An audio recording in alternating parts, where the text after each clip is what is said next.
हा बोला ताई. श्री स्वामी समर्थ ताई. श्री स्वामी समर्थ. बोला ताई. अनुभव शेअर करायचा आहे. खूप दिवसाने आला तुमचा कॉल ना. हो, मी चिपळूण हो रत्नागिरीतून ना, हो बोलते. ना. बोला ना ताई, काय अनुभवला? अं, आम्ही आता म्हणजे अक्कलकोटला गेलो होतो. हा हा. तो अनुभव शेअर केल्यानंतर आम्ही अक्कलकोटला गेलो होतो 6-7 तारखेला. अच्छा. हा हा. तिथे म्हणजे दर्शन वगैरे व्यवस्थित झालं. सकाळी गेलो, संध्याकाळी रिटर्न आलो. अरे बापरे. हा, पण मला तिथे केरली दादांना माहिती आहे ना, ते वटवृक्षाचं पान मिळालं ते. हो हो हो हो हो. ते पान मला मिळालं तिथे. अरे वा. हो, ते कसं झालं, सगळी आम्ही दर्शन वगैरे घेतलं, आरती झाली, आरती होऊन मग ते प्रसाद वगैरे वाटतात ना, हा हा ते हा. सगळं झालं. आणि आता वटवृक्षाचं पान पण खाली पडण्यासाठी एवढं, पण आता वरतून कसं पूर्ण पत्र्याचं आहे ना ते. हो हो हो. ते मी इथूनच बोलूनच गेले होते स्वामींना, मला मला पण ना ते वटवृक्षाचं पान मला पाहिजे स्वामी. अच्छा. आणि हा. ना अचानकच ते प्रसाद वाटून झाला आणि मला ना तिथं ते पडलेलं दिसलं लगेच. ते अरे मी बापरे. उचललं. बघा. मला माझे मिस्टर बोलतायत, हं. पूजा हे कुठून कसं काय? म्हटलं हे बघा ना, मला भेटलं. म्हटलं मी स्वामींना बोलली होती की मी अक्कलकोटला आले की मला ते पाहिजेच, आणि त्यांनी मला दिलं ते. किती छान, किती छान अनुभव ताई. हो. पण ते जपून ठेवा नीट. हो, ते मी जपून ठेवलं. त्याला आणलं हळद कुंकू, आता म्हणजे आमच्या तिजोरीमध्येच ठेवलंय.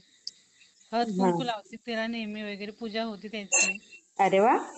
हो, मस्त म्हणजे मस्त. मला इतका आनंद झाला ना ते पान भेटले तेव्हा, खूप म्हणजे खूपच बरं वाटलं असं. आणि म्हणजे असे खरंच स्वप्नात पण भाग्यवान माझे, आहे. हो, स्वामी स्वामी पण स्वप्नात येतात, स्वामी दत्तगुरु. हो ना. हा, आणि हा अजून एक अनुभव सांगते. हा. अक्कलकोटला जायच्या आधी ना, माझ्या हं. मिस्टरांना हे बोनाचं अचीव करण्यासाठी 15,000 पाहिजे होते. हा, हं, हं, हं. असंच एक म्हणजे स्वामींच्याच रूपात मी म्हटलं, स्वामींना म्हणते, स्वामी महाराज आम्हाला अक्कलकोटला यायचंय, मग यांचा बोनाचा अपूर्ण राहील ना, करायचा आहे तो हां, क्वालिफाय. हां, हां, हां. हा, त्यासाठी ना आदल्या दिवशी संध्याकाळी एक बाई म्हणजे अशी आलेली हं, की हं. मला ना असं असे फिक्सला ठेवायचे 15,000 म्हणून. हां, हां. आणि त्याच्यामुळे त्यांचा बोनाचा अचीव झाला, आणि ते आम्ही अक्कलकोटला जाण्याच्या आधीच ते झालं सगळं. म्हणजे टेन्शन नाही की मला अरे हे वाह! काम करायचंय, ते काम करायचंय, असं नाही. किती छान बघा. हो, खरं खूप अनुभव येतात माझ्या स्वामींचे. खूप सुंदर अनुभव ताई. हो, आणि हॉस्पिटलला जाते वेळी पण तसंच मी बोलते की रिक्षावाल्यांना की म्हणजे हं, मी स्वामी मनातच बोलते, स्वामी महाराज मला हं. रिक्षा शेअरिंग कोणतरी मिळू द्या डेरवून पर्यंत जाण्यासाठी. हां, हां. आणि ती तर माझ्या बाजूलाच बसलेली. अय्या! आम्ही एकाच सीट वरती दोघी पण. मग तिला बघा. विचारलं, ताई तुम्ही कुठे जाणार? तर मी रेलवन हॉस्पिटलला जाते. म्हटलं आपण मग दोघी रिक्षा शेअरने जाऊया काय? ते बोलले ठीक आहे जाऊया म्हणून. असं म्हणजे मनात आलं ना की ते लगेच हे होतं. इच्छा पूर्ण करतात स्वामी. हो, करतात. आता खूप सुंदर. हां. परवा दिवशी पण तसाच अनुभव आलेला. मला जायचं होतं, इकडेच यायचं होतं. मी स्वामींना पटकन बोलते, स्वामी महाराज मला पटापट गाडी म्हणजे बोलू देत गाडी वगैरे, मी हां. लवकर येईल.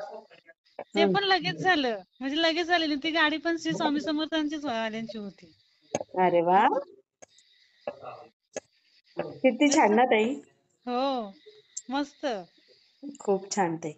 मी शेअर करते हां. हा, शेअर करा. नाव सांगायचंय का ताई? मला माझी इच्छा पूर्ण होईल तेव्हाच मी नाव सांगेन. तोपर्यंत मी अनुभव सांगत नाही. अच्छा, अच्छा, अच्छा. हां, हां, हा, हां. पण खूप मला अक्कलकोटची माझी इच्छा पूर्ण झाली. हो, खरंच. मस्त. हो, मस्त. दर्शन पण आम्ही 2 वेळेला दर्शन घेतलं. सकाळी एकदा घेतलं, परत घरी येते वेळी रिटर्न येते वेळी पण घेतलं दर्शन. हो ना? हो. खूप छान ताई. मी शेअर करते हां. हा, ठीक आहे. हं. श्री श्री स्वामी स्वामी समर्थ. समर्थ.